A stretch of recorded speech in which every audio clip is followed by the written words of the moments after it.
When I came to Mirasol, I have a background in photography, but a lot of the mediums that I've worked in here are things that I've never explored before. So it's actually been very revealing because there are things coming out of me I never thought I could do. Like I made a sculpture of a female figure and I couldn't believe it came out of me. Like it was really remarkable. And other things I've explored and I'm like, hey, I kind of like this. Like I like going out onto the property and getting old rusty things and turning them into art pieces. Just a lot has been brought to the surface for me creatively. I think will definitely add to my photography, but I feel like for the first 30-something years of my life I never was creative, but it's always been in there, and I found it here. There were so many times I had so much emotion coming up in me, and I didn't have words for it. So doing the art therapy was a way for me to express that emotion in a way that I couldn't verbalize or I couldn't do in any other modalities. The installation that I did was a month-long process. It started out with me going out into the desert and I saw this chicken wire that was kind of in a roll out in the desert. And so I pulled it up out of the ground and this tree was stuck to it, this small tree.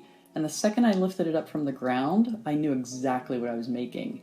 There were a lot of components that I felt like needed to be inside the wound up chicken wire. And those had to do with all the symptoms of my eating disorder and the substance abuse that I experienced in my life.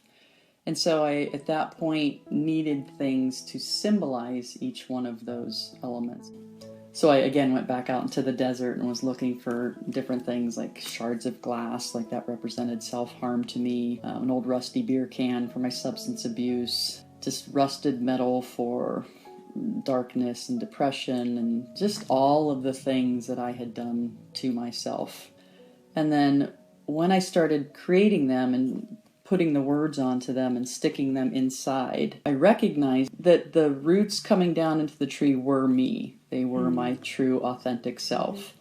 And then the tree coming up, in the middle, the wire was attached to it, but the tree still continued to grow above that.